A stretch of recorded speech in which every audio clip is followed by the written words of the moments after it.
ఆ, ఆ, ఆ, ఆ. కాబట్టి ఈ యొక్క మధ్యాహ్న సమయంలో దేవుడు తన వాక్యాన్ని విరిచి మన కొరకు వడ్డించడానికి దేవుడు మనకు సాయం చేయగాక. మనం ఇంతవరకు ఒక వాక్యం చదువుకుంటూ వచ్చాము. ఏమిటంటే మొదటి యోహాను పత్రిక 2వ అధ్యాయము ఇక్కడ 14 వచనంలో మధ్యలో ఏముందంటే, యవనస్తులారా మీరు బలవంతులు, దేవుని యొక్క వాక్యము మీలో ఉంది. కాబట్టి ఎవరు బలవంతులు? ఈ లోకంలో మంచిగా పుష్టిగా ఉన్న వాళ్ళ బలవంతుల, శారీరకంగా ఎంతోమంది బలవంతులుగా ఉంటారు.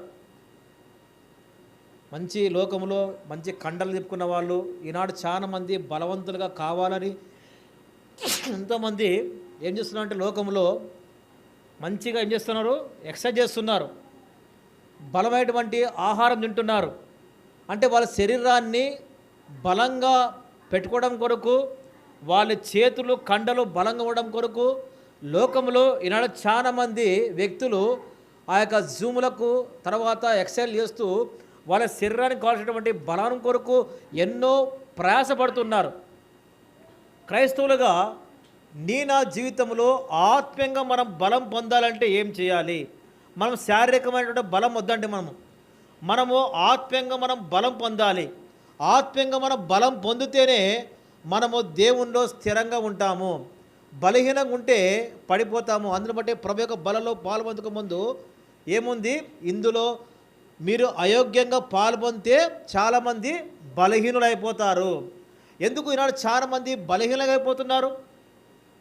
మందిరానికి వస్తున్నారు కరెక్టే, వాక్యం ఉంటున్నారు కరెక్టే, ఆరాధిస్తున్నారు కరెక్టే, కానీ దేవుని కొరకు ఆశ లేదు. ఈనాడు ఆత్మీయంగా ఈనాడు చాలా మటుకు బలహీనంగా అయిపోతూ వచ్చారు. శారీరకంగా మనం బలవంతం ఉన్నప్పటికీ మనం ఆత్మీయంగా దేవుని దృష్టిలో చాలా బలహీనంగా ఉన్నాము. ఒక క్రైస్తవుడు దేవుని దృష్టిలో ఆత్మీయంగా బలంగా ఉండాలంటే ఏం చేయాలంటే ఇక్కడ ఒక మాట రాయబడుతూ వచ్చింది. యోహాను సువార్త 2వ అధ్యాయం 14లో యవనస్తులారా మీరు బలవంతులు, కారణము దేవుని యొక్క వాక్యం మీలో ఉంది. ఎవరైతే వాక్యమును ప్రేమిస్తారో, ఎవరైతే వాక్యము వాళ్ళ జీవితంలో ఉంటుందో, ఎవరైతే వాక్యమును చదువుతారో అలాంటి వారు ఆత్మీయంగా దేవుని దృష్టిలో బలవంతులు. కాబట్టి ఎంతవరకు మన జీవితంలో దేవుని యొక్క వాక్యమును ప్రేమిస్తున్నాము, ఎంతవరకు వాక్యమును ధ్యానిస్తున్నాము, ఎంతవరకు వాక్యమును మన హృదయంలో పెట్టుకుంటున్నాము, ఎంతవరకు వాక్య ప్రకారం మనము నడుచుకుంటున్నామండి. యవనస్తులు మీరు బలవంతులండి, కారణము వాక్యము ఉంటే వాళ్ళు ఆత్మీయంగా బలవంతులు. వాక్యం ఉంటే వాళ్ళు బలవంతులండి. ఒకరోజు ఏమైందంటే గొల్యాతు 40 రోజులు ఫిలిస్తీన్లతో ఇశ్రాయేలుతో ఒక మాట అంటున్నాడు, ఎవరైనా నా యుద్ధకు వస్తారా, నాతో జయిస్తే మేము మా దేశము మా ప్రజలము మీకు దాసులుగా ఉంటాము అని గొల్యాతు ప్రతిరోజు ఒక సవాలుతో కూడినటువంటి మాట అంటున్నాడండి. గొల్యాతును చూసిన వెంటనే అతని యొక్క బరువు, అతని యొక్క హైటు, అతని యొక్క కండలు, అతని యొక్క బలమును చూసి ఇశ్రాయేల్ ప్రజలలో అందరూ ఏం చేశారంటే పిరికివారుగా అయిపోయారు. ప్రతి ఒక్కరూ బలహీనైపోయారు. అతను చూసిన వెంటనే పారిపోతున్నారు. ఎందుకంటే అతడు చాలా అజానుభావుడండి, చేతులు కండలు భయంకరంగా ఉన్నాయి. ఇప్పుడు ఆ వ్యక్తి వస్తారని యుద్ధం కొంటున్నాడండి. కానీ ఒక వ్యక్తి వచ్చాడు. ఎవరండి? దావీదండి. దావీదు వెళ్ళాడు, ఈజీగా ఒక వడిసెలు తీసుకున్నాడు, ఒక రాయి తీసుకున్నాడు, గిర్రగిర్ర తిప్పాడు, కొట్టాడండి. ఒక్క దెబ్బకు పడిపోయాడు. అతని దృష్టిలో దావీదు చిన్నపిల్లవాడండి. గొల్యాతు ఒక మాట అంటాడు, ఏం రా నేనేమన్నా కుక్కని అనుకున్నామంట అంటే దావీదును తక్కువ అంచనా వేశాడు. అంటే గొల్యాతు నేను బలవంతుణ్ణి, నాకు బలం ఉంది, నా చేతుల ఖడ్గం ఉంది, నా శరీరంలో ఆయుధాలు ఉన్నాయి, ఈ వీడేం చేస్తాడు అనుకున్నాడు. కానీ దావీదు ఏం చేశాడు? గొల్యాతును సంహరించాడు. కారణం ఏమిటండి? దావీదు చూడడానికి శారీరకంగా బలహీనుడే, కానీ ఆత్మీయంగా దావీదు బలవంతుడు. కారణము దావీదు దేవుని యొక్క వాక్యమును ప్రేమించాడు. నీ వాక్యము నా పాదములకు దీపము. దావీదు తన జీవితంలో వాక్యమును ప్రేమించాడు. దావీదు తన జీవితంలో వాక్యమును ఎరుగుతొచ్చాడు. నీ వాక్యమును వేకుజామున ఏమంది, వాక్యము ధ్యానిస్తున్నప్పుడు క్రొవ్వు మెదడు తిన్నంత తృప్తిగా నీ వాక్యము నేను ప్రేమిస్తున్నా, భుజిస్తున్నా అండి. కాబట్టి దేవుని యొక్క వాక్యం చేత దావీదు ఆత్మీయంగా బలవంతుడు. అందును బట్టి ఒకరోజు ఆ యొక్క గొర్రె పిల్లను సింహం పట్టుకుంటే ఏం చేశాడు, పోయిన వెంటనే సింహపు నోట్ల నుంచి ఆ గొర్రెను విడిపించాడు. ఒకరోజు తోడేలు వచ్చింది, ఎలుగుబంటి వచ్చింది. ఎలుగుబంటి నుంచి ఆ గొర్రెను కాపాడుతూ వచ్చాడు. ఎంత బలం అండి! దావీదు శారీరకంగా బలహీనుడే, కానీ ఆత్మీయంగా బలవంతుడు. కారణము మరి వాక్యమును ప్రేమించాడు. ఆ వాక్యమును ఎవరైతే ప్రేమిస్తారో వారు బలమైనటువంటి కార్యాలు జరిగిస్తారండి. ఇది మొట్టమొదటిది. ఒక వ్యక్తి ఆత్మీయంగా బలవంతుడు ఎప్పుడు కాగలంటే దేవుని యొక్క వాక్యమును ఎవరైతే ప్రేమిస్తారో, వాక్యమును ఎవరైతే ధ్యానిస్తారో, వాక్యమును ఎవరైతే చదువుతారో వారు ఆత్మీయంగా వాళ్ళు బలవంతులు. అలాంటి వారు బలమైనటువంటి కార్యములు చేస్తారు. రెండవదిగా ఎవరు బలవంతులు? రోమపత్రిక 4వ అధ్యాయము 21 వచనం. రోమపత్రిక 4:21 వచనము చదవండి. రోమపత్రిక 4:21 వచనము.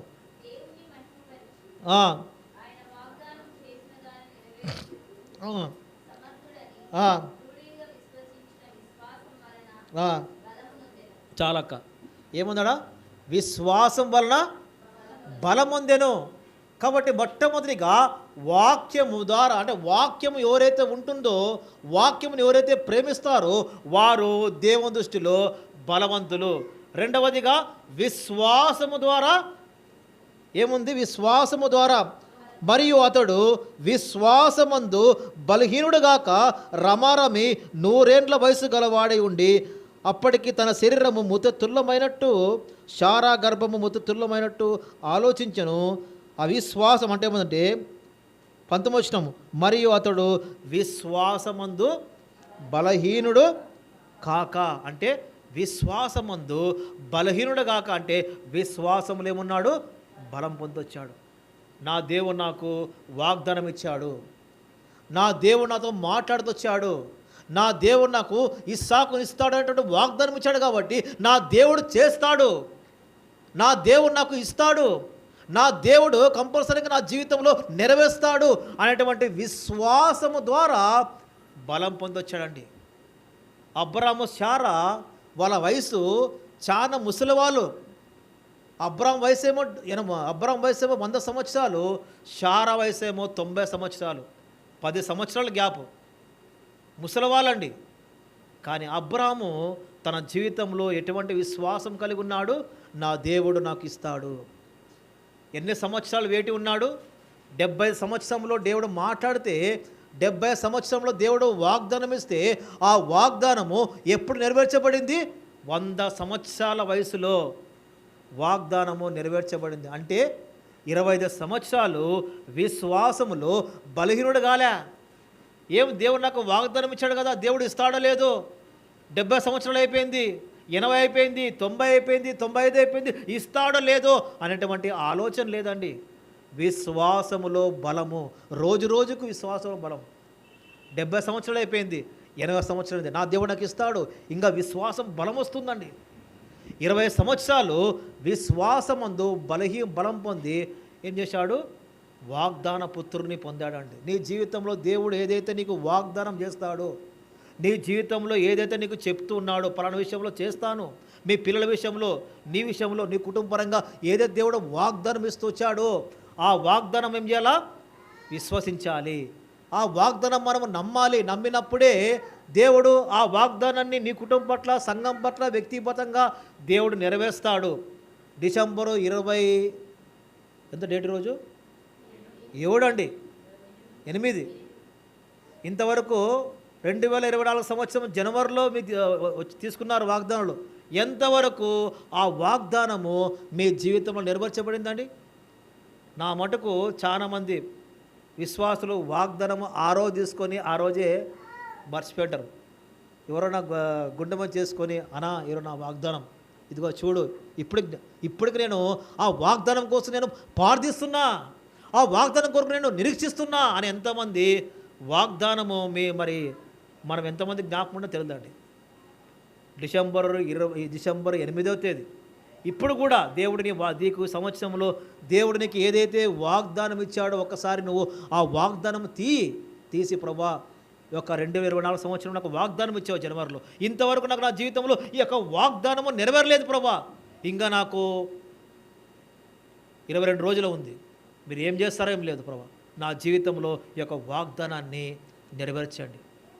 కాబట్టి మీరు వాగ్దానాన్ని చేతపట్టుకొని మీరు ప్రార్థిస్తే, దేవునందు విశ్వాసం ఇస్తే, ఆ విశ్వాసం ద్వారా ఏమవుతుంది, బలహీనుడు కాకూడదు ఎప్పుడు కూడా. కొన్నిసార్లు మన జీవితంలో నిరుత్సాహం వస్తుందండి. కొన్నిసార్లు అపవాది మనల్ని ఏం చేస్తాడంటే ఏం ప్రార్థిస్తావులే చూడు, డిసెంబర్ వరకు వచ్చింది, నీ వాగ్దానం నెరవేర్చాడు నీకు దేవుడు, అది మామూలులే. కొన్నిసార్లు శత్రువు అపవాది మన జీవితంలో అల్ప విశ్వాసాన్ని మన జీవితంలో బలహీనతిస్తున్నామండి. కానీ మన జీవితం చేయాలా, విశ్వాసములో బలం పొందాలి, బలహీనం కాకూడదు. దేవుడు నాకు వాగ్దానం ఇచ్చాడు, ఆ వాగ్దానము దేవుడు నాకు నెరవేరుస్తాడు, ఆ వాగ్దానం నాకు ఇస్తాడని మనము బలం పొంది దేవుని ఎప్పుడైతే విశ్వాసం వస్తామో దేవుడు కార్యం చూస్తాడు. రండి ముగించడం ప్రయత్నిస్తాం. మూడవదిగా ఎవరు బలవంతులు? జకర్యా గ్రంథం 12వ అధ్యాయము 5వ వచనం. జకర్యా గ్రంథము 12వ అధ్యాయము 5వ వచనము.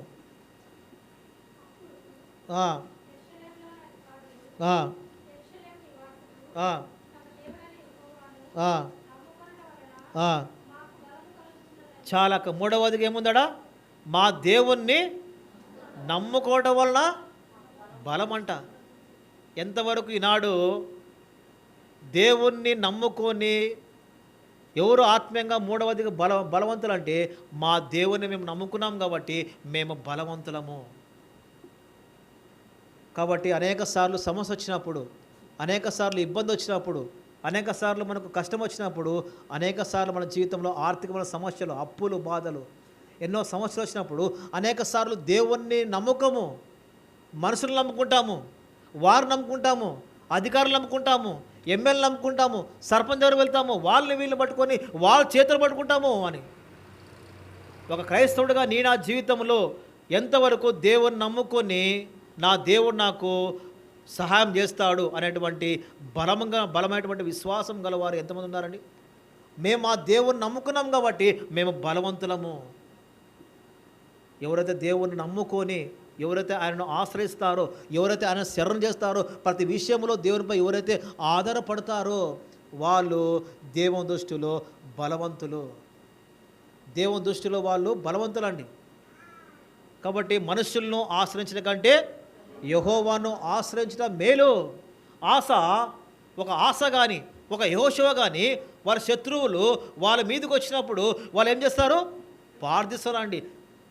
ఏముంది, బలము లేని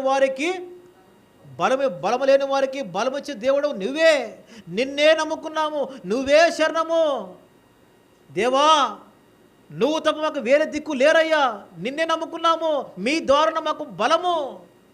ఆశ తన జీవితంలో ప్రార్థిస్తున్నాడు. యుద్ధ సమయంలో విస్తారమైన సైన్యంలో జయించడానికి మాకు శక్తి లేదు, విస్తారమైన సైన్యంలో జయించడానికి మాకు బలము లేదు ప్రభా, నిన్నే నమ్ముకున్నాం ప్రభా, నువ్వే దిక్కు, నువ్వే శరణము, నువ్వే మాకు బలము దయచేయాలన్నప్పుడు ఎప్పుడైతే దేవుణ్ణి నమ్ముకున్నారో, దేవునిపై ఆధారపడుతున్నారో, ఒక ఆశ, ఒక యెహోషువపాతు వాళ్ళ జీవితంలో శత్రువులను జయిస్తొచ్చారండి. శత్రువులు జయిస్తొచ్చారు. ఎప్పుడైతే ఆశ దేవుని నమ్ముకొని ఉన్నాడో దేవుని ద్వారా బలం పొంది గొప్ప విజయము ఆశకు జరిగిందండి. ఇది మూడవది. రండి నాలుగవదిగా ఎవరు ఆత్మీయంగా బలవంతులు?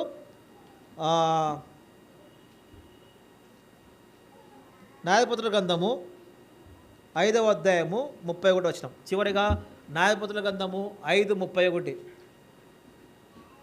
చదవండి. న్యాయపత్రుల గ్రంథము 5వ అధ్యాయం 31.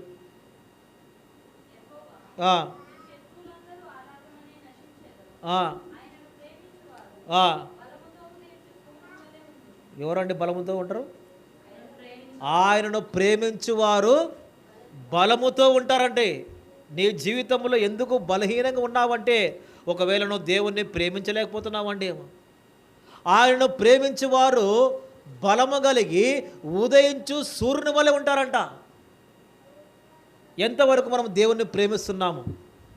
దావీదు ఒక మాట అంటాడు, కీర్తన గ్రంథం 18 మొదటి అధ్యాయంలో, యెహోవా నా బలమా, నేను నిన్ను ప్రేమిస్తున్నాను.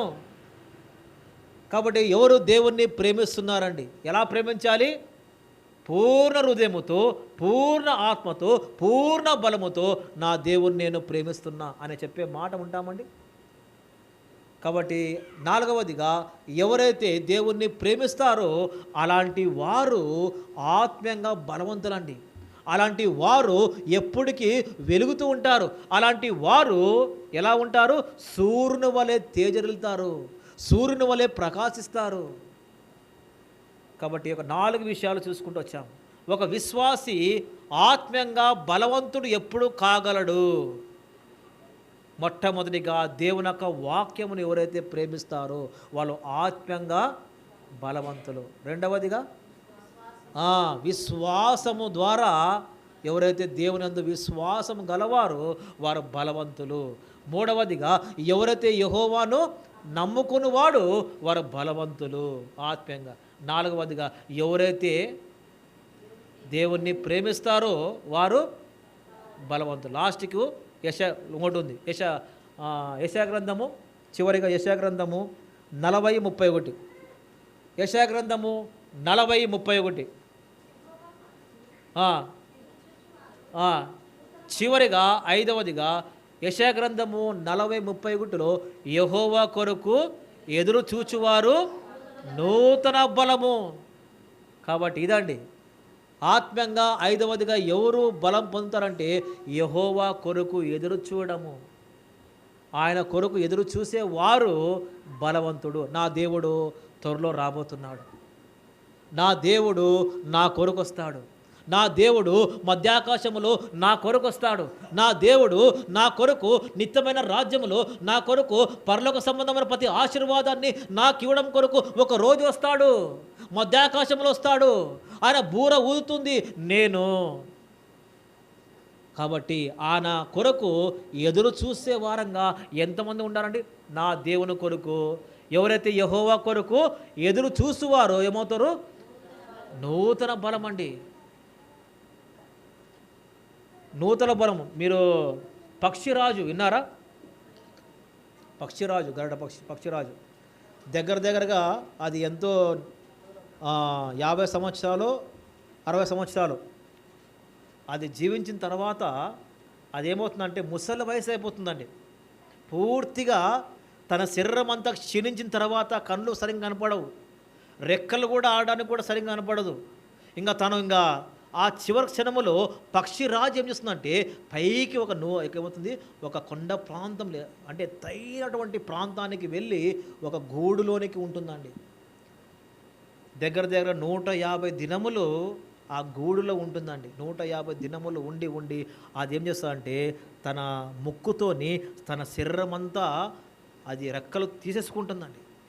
తీసేసుకున్న తర్వాత 150 తర్వాత ఆ యొక్క సూర్యుని యొక్క ఆ యొక్క కాంతికి తన శరీరంలో పడినప్పుడు ఏమవుతుందంటే తిరిగి తన శరీరంలో కొత్త ఈకలు, తిరిగి తన శరీరం అంతా మారిపోతుంది. తిరిగి అది ఏమవుతుంది, నూతనమైన బలము దగ్గర మరి ఒక 40 సంవత్సరాలు అది బతుకుతుందంట.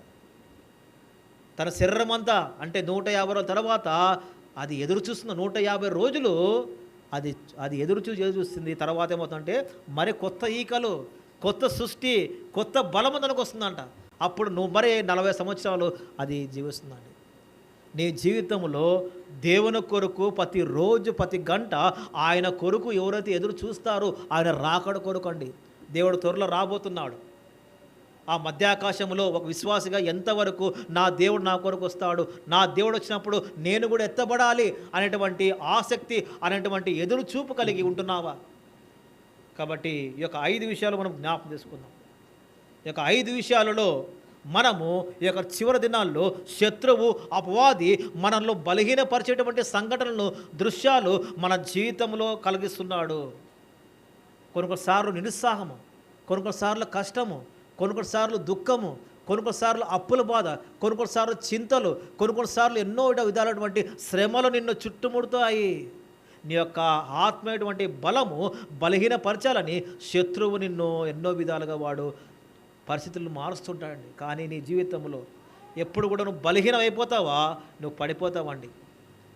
కాబట్టి ఆత్మీయంగా మనం బలం పొందాలంటే శత్రువా, ఒక మాట ఉంది ఆ తెల్లి గారి నాకు మీకా గ్రంథం అనుకుంటా, శత్రువా నేను తిరిగి పడినాను నేను మరి లేస్తా, ఎందుకు నువ్వు నాపై అతిశయిస్తున్నావు శత్రువా, నేను పడిపోయినా కూడా నేను తిరిగి లేస్తా, దేవుని యొక్క బలము ద్వారా నేను తిరిగి లేస్తా.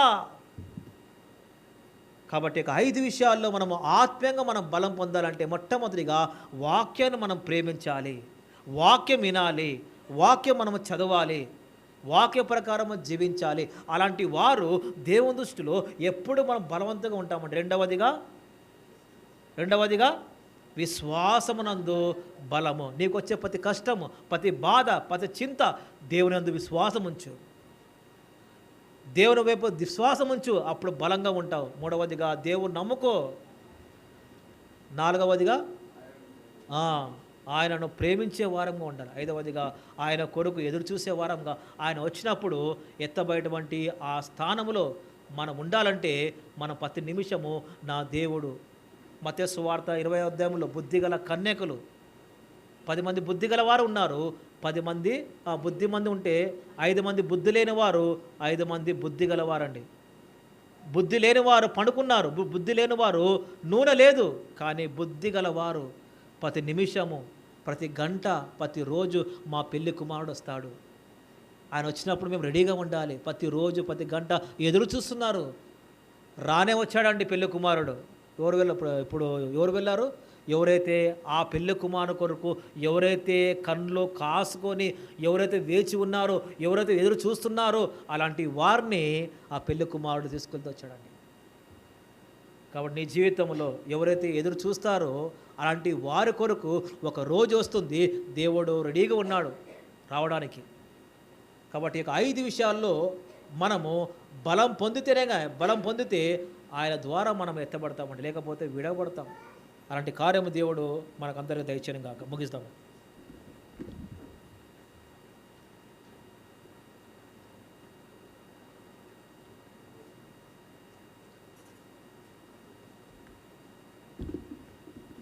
అదేవిధంగా వారంతా